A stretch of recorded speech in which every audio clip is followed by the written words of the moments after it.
Assalamualaikum warahmatullahi wabarakatuh. Perkenalkan, saya Anissa Solihah Asfi dengan nomor NIM 21031626869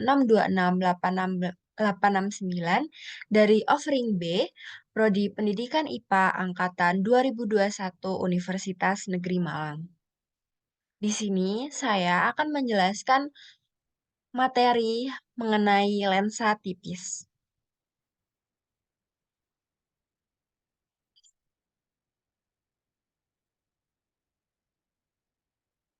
Untuk materi-materi yang akan saya bahas, di sini pertama ada pengertian dari lensa dan lensa tipis, jenis-jenis lensa tipis, contoh lensa tipis dalam kehidupan sehari-hari, fenomena pada lensa tipis, sinar istimewa lensa tipis, contoh soal lensa, dan juga beberapa contoh soal dari lensa tipis.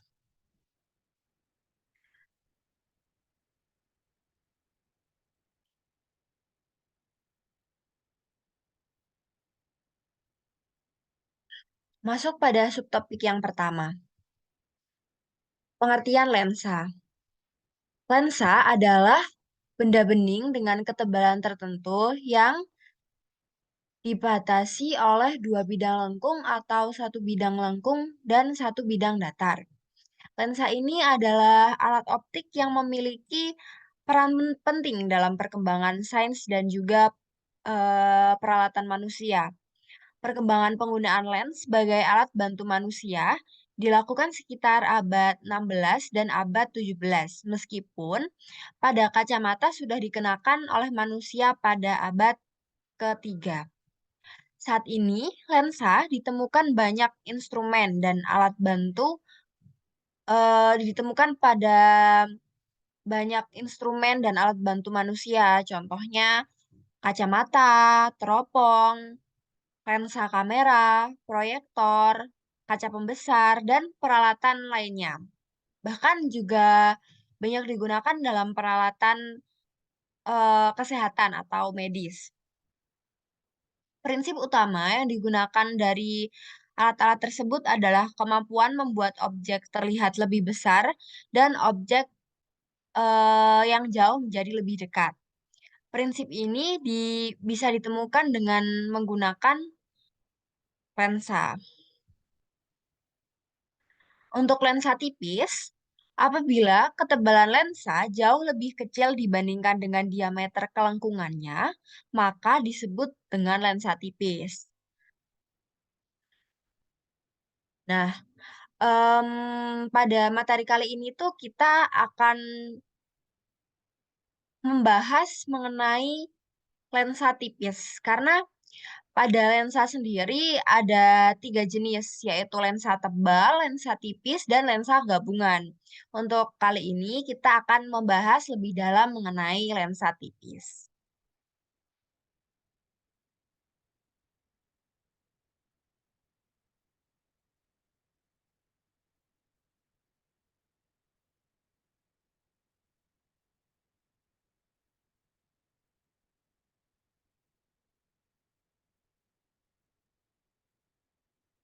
Yang selanjutnya adalah jenis-jenis dari lensa tipis. Di sini saya sajikan gambar. Yang pertama ada convex lens atau lensa cembung. Yang kedua, yang gambar kanan ada concave lens atau lensa cekung.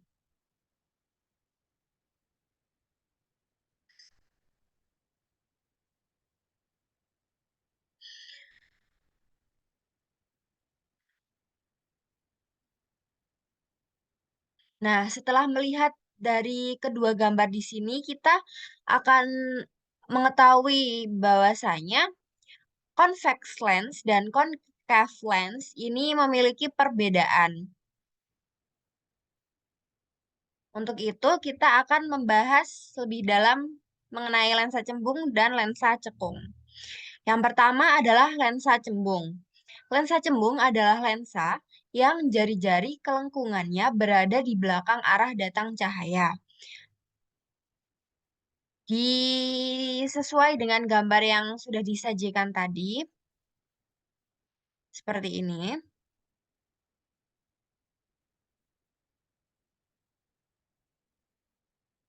Nah, berdasarkan geometri, lensa cembung ini dibagi menjadi tiga jenis, yaitu biconvex, plan convex, dan konkav convex. Nah, di sini juga sudah disajikan gambar dari ketiga jenis lensa cembung tersebut.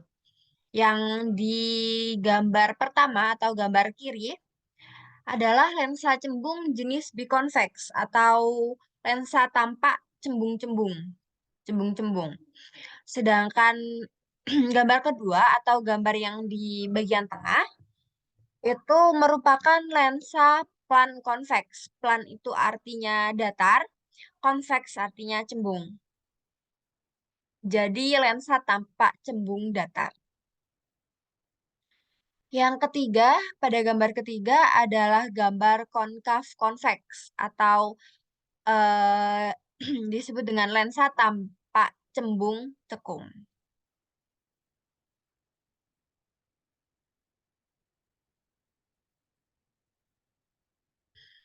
Yang selanjutnya adalah lensa cekung atau concave lens.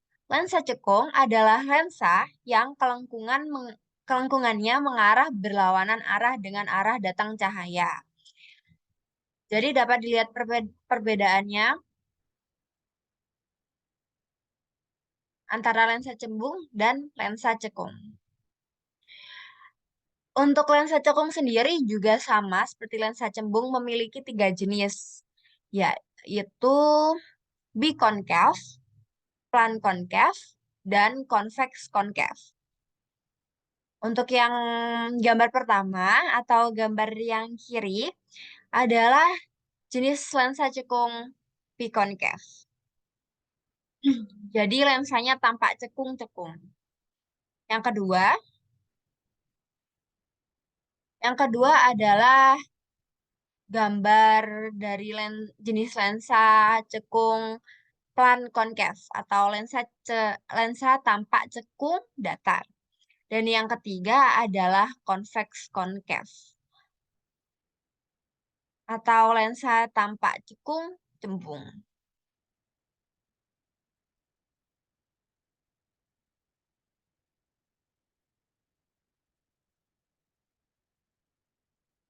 Yang selanjutnya adalah penerapan dari lensa cembung. Lensa cembung, baik lensa cembung maupun lensa cekung itu banyak ditemukan dalam kehidupan sehari-hari sebagai alat bantu kita. Contohnya pada gambar di sini. Kita tahu bahwasanya gambar yang tertera di layar adalah gambar dari kaca pembesar atau biasanya dikenal dengan sebutan loop. Nah, penggunaan lensa cembung yang paling umum atau yang paling sering digunakan adalah pada kaca pembesar ini. Kacamata pembesar menipu mata kita dengan menciptakan ilusi gambar yang lebih besar di belakang lensa. Ilusi ini adalah ilusi ini adalah bayangan maya yang dibentuk oleh lensa cembung. Kacamata pembesar menyatukan cahaya pada satu titik jika jarak antara benda dan lensa cembung lebih kecil dari jarak fokus, maka bayangan benda yang diperbesar dapat diamati.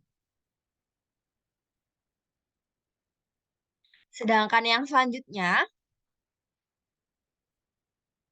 pada gambar tersebut adalah gambar dari kamera.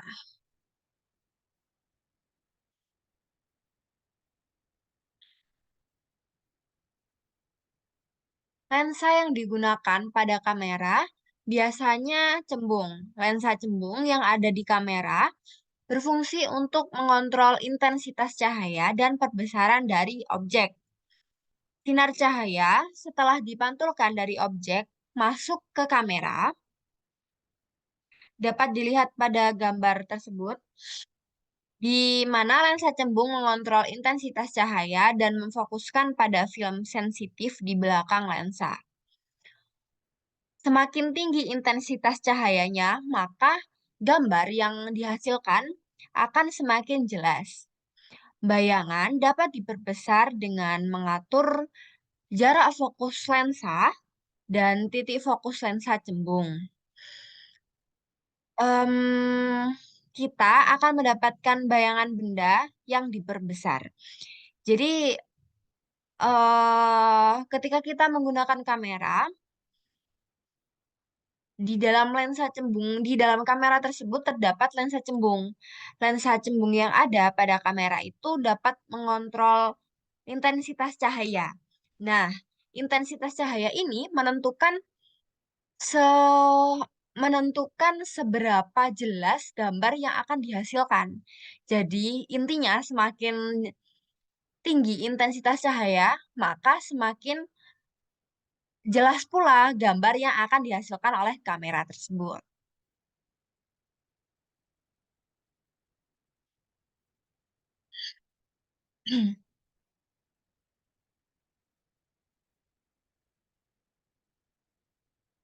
Nah, pada lensa cembung, selain pada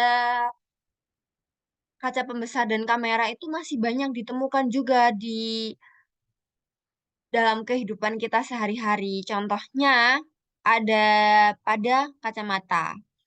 Kacamata seperti yang saya gunakan sekarang. Nah, lensa cembung ini digunakan dalam kacamata untuk mengoreksi rabun jauh atau hiperopia.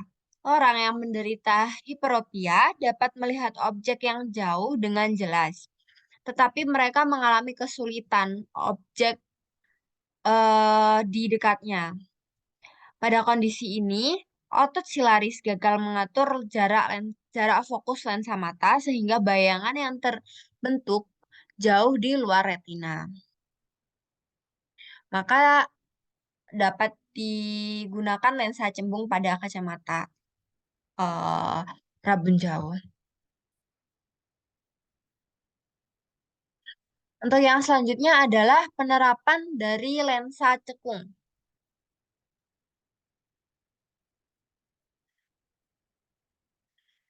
Nah, contoh penerapan lensa cekung ini ada pada teleskop. Lensa cekung diletakkan di depan lensa okuler teleskop yang membantu memfokuskan bayangan lebih baik, sehingga diperoleh bayangan yang diperbesar dengan jelas menggunakan lensa cekung. Biasanya teleskop ini digunakan untuk melihat gambar yang jauh. Contohnya bintang, bulan, seperti itu. Biasanya, biasanya lensa cekung ini dalam teleskop diletakkan, digabungkan dengan lensa cembung.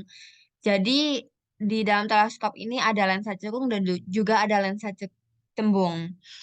Fungsi lensa cembung yang untuk mengumpulkan cahaya maksimum karena ukurannya lebih besar daripada lensa cekung. Sehingga nanti akan diperoleh bayangan yang diperbesar dengan jelas menggunakan lensa cekung tersebut. Untuk yang selanjutnya, penerapan lensa cekung dalam kehidupan sehari-hari juga ditemukan pada laser. Lensa cekung juga digunakan pada perangkat optik seperti printer, scanner, dan beberapa peralatan medis yang menggunakan sinar laser. Sinar laser memiliki intensitas yang sangat tinggi dan terfokus pada area tertentu, yang dapat menyebabkan gangguan pada kerja perangkat optik yang benar. Itulah sebabnya lensa cekung digunakan karena mereka menyebarkan cahaya dan menyebarkannya ke area yang lebih luas yang meningkatkan kerja perangkat sinar laser.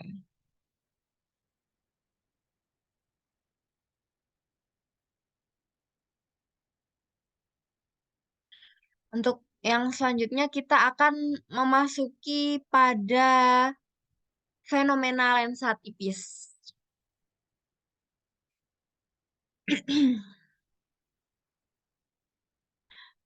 Pada fenomena lensa tipis ini saya akan membahas mengenai pembiasan pada lensa. Pembiasan pada lensa tipis adalah bidang kajian optik geometri yang membahas mengenai jalur sinar yang melewati sebuah lensa dengan ketebalan yang dapat diabaikan. Jalur sinar ini dijadikan acuan untuk memprediksi pembentukan bayangan yang disebabkan oleh pembiasan lensa tipis. Pada layar, saya tunjukkan mengenai gambar dari fenomena tersebut, yaitu fenomena pembiasan pada lensa. Pada saat cahaya menerpa bidang batas lensa dan udara, maka akan terjadi pembiasan. Pembiasan pada lensa lengkung, baik itu cekung dan cembung, berlaku hukum Snellius tentang pembiasan, yakni NI sin theta I sama dengan NR sin theta R. Atau tidak asiknya itu kita menyebutnya sebagai hukum Snellius. Jika cahaya keluar dari lensa, maka akan terjadi pembiasan. Pembiasan dari proses ini dipengaruhi oleh ketebalan lensa. Dalam upaya memahami prinsip kerja dari lensa, maka disusun lensa dengan ketebalan sangat kecil. Hal ini berdampak pada pembiasan cahaya di dalam lensa dapat diabaikan, sehingga pembiasan yang diamati hanya pada pembiasan yang pertama. Jika dihubungkan pada gambar di atas, maka kita hanya fokus pada theta I dan theta R. Sedangkan pada gambar ini theta I dan theta R. Sedangkan theta I aksen dan theta I R diabaikan karena nilainya terlalu kecil.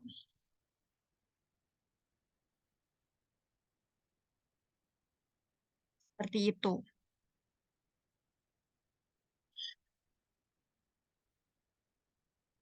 Sedangkan untuk bunyi dari hukum Snellius sendiri ada dua, yaitu hukum Snellius pertama dan hukum Snellius kedua. Hukum Snellius sendiri berbunyi mengenai apabila sinar datang dari medium rapat ke medium kurang rapat, maka sinar akan dibiaskan menjauhi garis normal. Sebaliknya, jika sinar datang dari medium kurang rapat ke medium lebih rapat, maka sinar dibiaskan mendekati garis normal.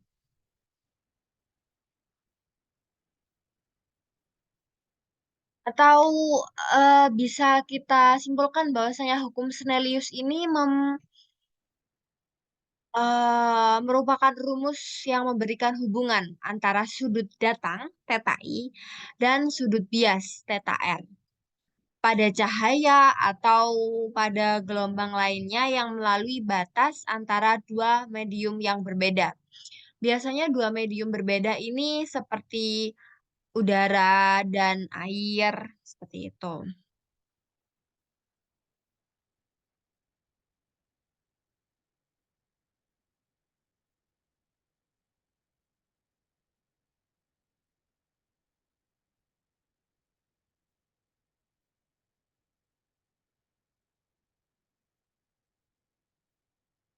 Selanjutnya kita akan membahas mengenai persamaan dari lensa tipis. Nah, karena tadi lensa tipis ini terbagi menjadi dua jenis, lensa cembung dan lensa cembung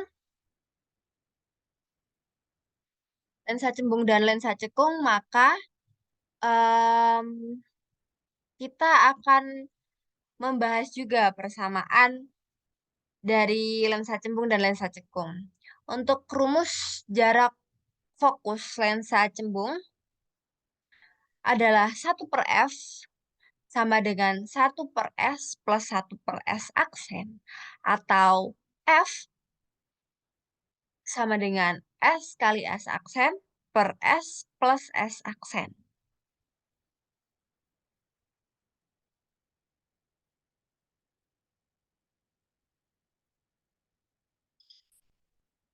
Dengan keterangan jarak, dengan keterangan F adalah jarak fokus lensa dalam satuan sentimeter, S adalah jarak benda terhadap lensa dalam satuan sentimeter, dan S aksen adalah jarak bayangan terhadap lensa dalam satuan sentimeter.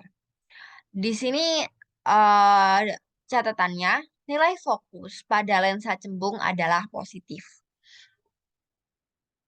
Sedangkan pada rumus perbesaran bayangan atau disimbolkan dengan M adalah nilai mutlak S aksen per S atau M sama dengan nilai mutlak H aksen per H. Jadi di sini kita bisa melihat dari soal yang diberikan. Jika diketahui mengenai jarak benda atau jarak benda atau jarak bayangan, maka kita bisa mencari rumus perbesaran bayangan atau M ini tadi menggunakan rumus yang pertama. Sedangkan jika dalam soal diketahui mengenai tinggi bayangan atau tinggi benda, maka kita dapat menggunakan rumus perbesaran yang kedua, yaitu M sama dengan H aksen per H. Seperti itu. Untuk keterangannya tetap sama. S adalah jarak benda terhadap lensa dalam satuan sentimeter. S aksen adalah jarak bayangan terhadap lensa dalam satuan sentimeter. Dan H adalah tinggi benda dalam satuan sentimeter, sedangkan H aksen adalah tinggi bayangan dalam satuan sentimeter.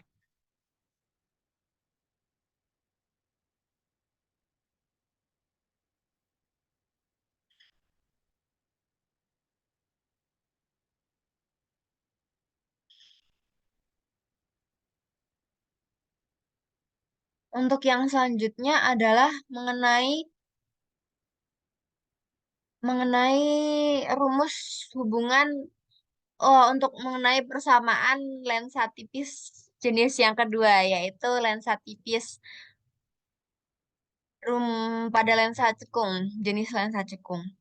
Untuk rumus hubungan antara jarak fokus F, jarak benda dari lensa S, dan jarak benda dari jarak bayangan benda dari lensa atau S aksen pada lensa cekung adalah 1 per min F sama dengan 1 per S plus 1 per S. Atau F sama dengan minus S kali S aksen per S plus S aksen. Dengan keterangan F adalah jarak fokus lensa dalam satuan sentimeter, S adalah jarak benda terhadap lensa dalam satuan sentimeter, S adalah jarak bayangan terhadap lensa dalam satuan sentimeter. Nah, pada rumus ini, rumus jarak fokus pada lensa cekung dan lensa cembung yang sebelumnya, terdapat perbedaan pada nilai fokus. Jadi nilai jarak fokus pada lensa cembung sesuai dengan catatan yang tadi bahwasanya pada lensa cembung nilai F adalah positif. Sedangkan pada lensa cekung nilai dari jarak fokus adalah negatif. Jadi berkebalikan. Jika nilai F lensa cembung positif, lensa cekung negatif. Jadi terdapat perbedaan antara jarak fokus lensa cekung dan lensa cembung pada tanda positif dan negatif tadi. Sedangkan pada perhitungannya tetap sama, yaitu 1/S sama dengan 1/S plus 1/S aksen. Saya rasa ini ada tipe di bagian sini. 1/S plus 1/S aksen. Seperti yang tadi. Bentar saya tunjukkan. 1/S plus S aksen. Hanya dibedakan pada nilai jarak fokus. Pada lensa cembung positif dan pada lensa cekung negatif.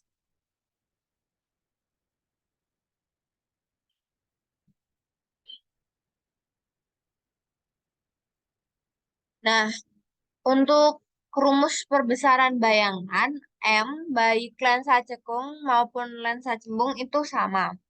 M sama dengan nilai mutlak S aksen per S atau M sama dengan nilai mutlak H aksen per H. Dengan keterangan M adalah perbesaran bayangan, S adalah jarak benda terhadap lensa, S aksen adalah jarak bayangan terhadap lensa, H adalah tinggi benda, dan H aksen adalah tinggi bayangan. Karena pada rumus perbesaran ini ada dua rumus, jadi kita menentukan dari soal. Apa yang diketahui pada soal? Jika diketahui pada soal jarak benda dan jarak bayangan, maka menggunakan rumus M sama dengan S aksen per S. Sedangkan jika diketahui pada soal tinggi bayangan atau tinggi benda, maka kita dapat menggunakan rumus kedua, yaitu M sama dengan nilai mutlak H aksen per H.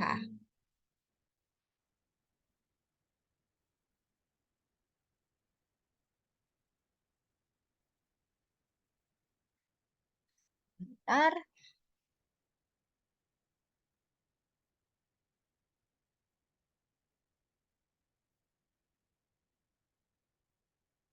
Nah, kita akan memasuki mengenai pembahasan subtes atau submateri yang selanjutnya, yaitu sinar istimewa pada lensa.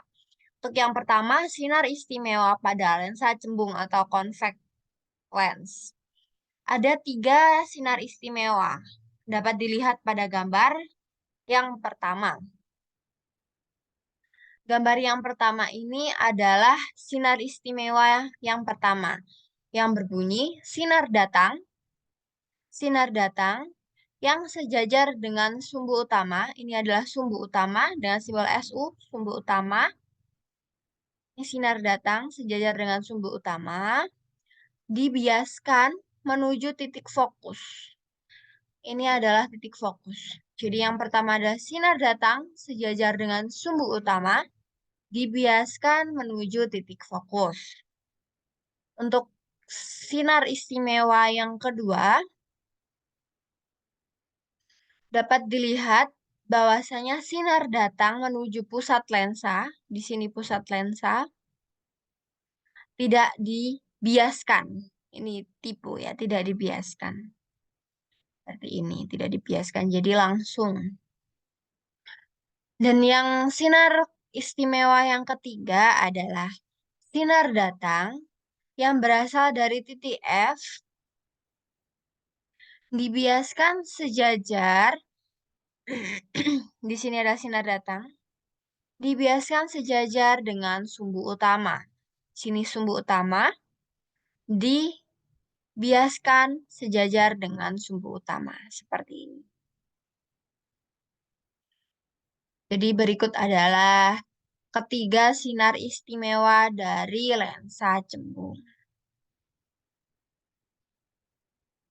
Untuk yang selanjutnya adalah sinar istimewa pada lensa cekung atau concave lens. Juga sama, memiliki 3 sinar istimewa. Ini yang pertama, ini yang kedua, dan ini yang ketiga.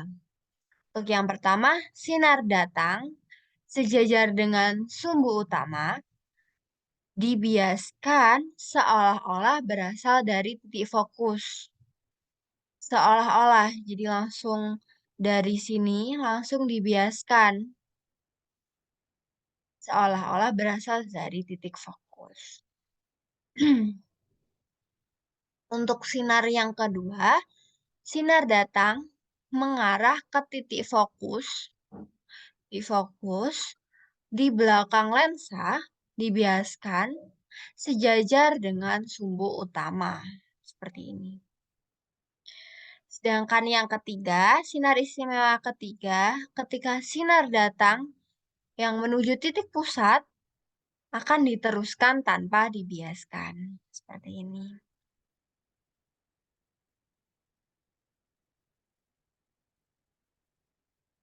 Baik, berikut tadi adalah sinar istimewa baik dari lensa cembung maupun dari lensa cekung. Nah, untuk yang selanjutnya kita akan membahas mengenai contoh soal beberapa contoh soal dan pembahasan dari lensa tipis. Berikut sudah disajikan mengenai contoh soalnya. Sebuah benda setinggi 1 cm berada di depan lensa cekung dengan fokus 2 cm. Jika jarak benda 6 cm, maka tentukanlah. Yang pertama, jarak bayangan. Yang kedua, yang A, jarak bayangan. Yang B, perbesaran bayangan atau tadi M. C, tinggi bayangan. D, sifat bayangan. Nah, dari soal tersebut kita dapat menuliskan untuk sama seperti soal-soal pada umumnya, soal fisika pada umumnya, kita biasanya setelah mengetahui soal, kita akan menulis 3D, yaitu diketahui, ditanya, dan dijawab. Untuk yang diketahui dari soal, kita langsung urut saja dari yang pertama. Setinggi 1 cm berarti adalah ketinggian. Ketinggian atau pada penjelasan sebelumnya sudah dijelaskan bahwasanya ketinggian ini diberikan simbol H. Berada di depan lensa cekung dengan fokus 2 cm. Nah, fokus ini kita tulis 2 cm. Tentu saja F ini adalah fokus. Namun, jangan mudah terkecoh bahwasanya sesuai tadi bahwasanya nilai dari fokus lensa cekung bernilai negatif. Jadi kita langsung tulis minus 2 cm. Ditanya S aksen, jarak bayangan, M perbesaran, H aksen, tinggi bayangan, dan sifat bayangan. Dan juga ini ada tambahan jika jarak benda ini adalah S. S sama dengan 6 cm. Nah, untuk itu untuk mencari jarak bayangan, kita dapat menuliskan dari rumus yang sudah ada, yaitu rumus persamaan lensa cekung. 1/F sama dengan 1/min F sama dengan 1/S plus 1/S aksen. Karena F sudah diketahui, S sudah diketahui, dan S aksen ini yang dicari, maka kita tinggal menuliskan 1/min 2 sama dengan 1/4 plus 1/S aksen.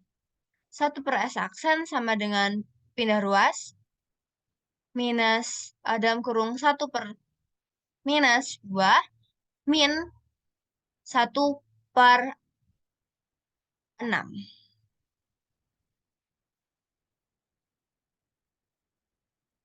Sepertinya ini ada kesalahan. Ketika S6 ini 6. Ini 6. 1/S aksen sama dengan min 3/6 min 1/6. 1/S aksen sama dengan min 4/6. S aksen tinggal dibalik 6/min 4. S aksen sama dengan min 1/6. cm. Jadi, jarak bayangannya adalah 1/1,5 cm di depan lensa. Untuk yang B, kita mencari perbesaran bayangan. M sama dengan, karena tadi yang sudah diketahui dari soal adalah S,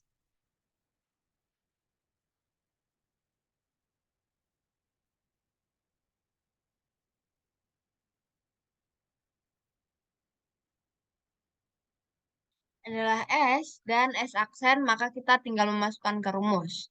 M sama dengan minus 1/1,5/4. M sama dengan 1/2,67. M sama dengan 1/3 pembulatan ke atas.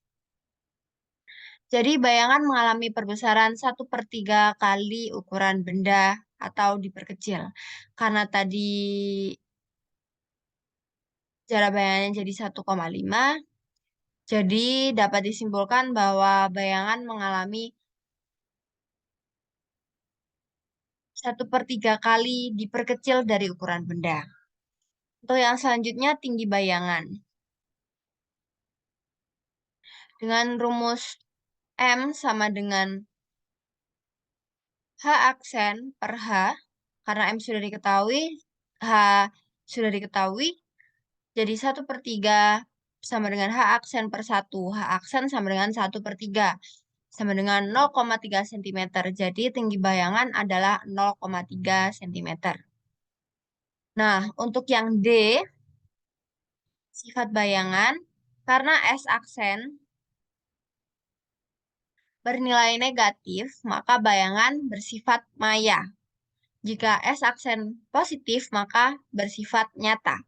Karena ini minus, jadi bersifat maya dan tegak.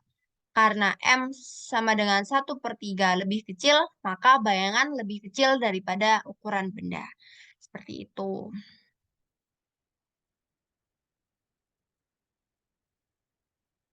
Untuk yang selanjutnya adalah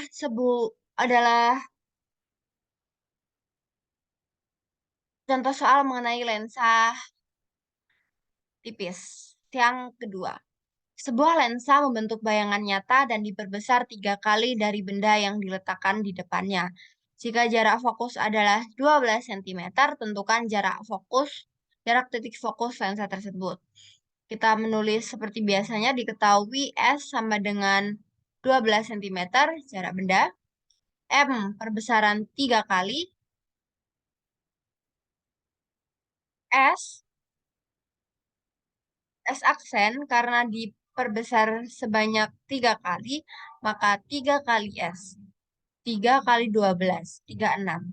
Tanda positif karena bayangannya nyata. 3S karena 3 kali perbesarannya, jadi 3 dikali 12, 36. Untuk yang ditanya adalah titik fokus. Untuk itu kita perlu menggunakan persamaan seperti biasanya, yaitu 1/F sama dengan 1/S plus 1/X S aksen. Karena S sudah diketahui, yaitu 12, X aksen itu 3 kali S, maka 1/12 dikali 3 kali 12 yaitu 36, sama dengan 4/36. 2/F sama dengan 4/36. Untuk mencari F, maka 36/4, yaitu 9 cm. Jadi dari soal tersebut dapat diketahui bahwasanya jarak titik fokus adalah 9 cm. Mungkin sudah cukup sedikit pembahasan materi mengenai lensa tipis dari saya. Saya pamit undur diri. Terima kasih atas perhatiannya. Wassalamualaikum warahmatullahi wabarakatuh.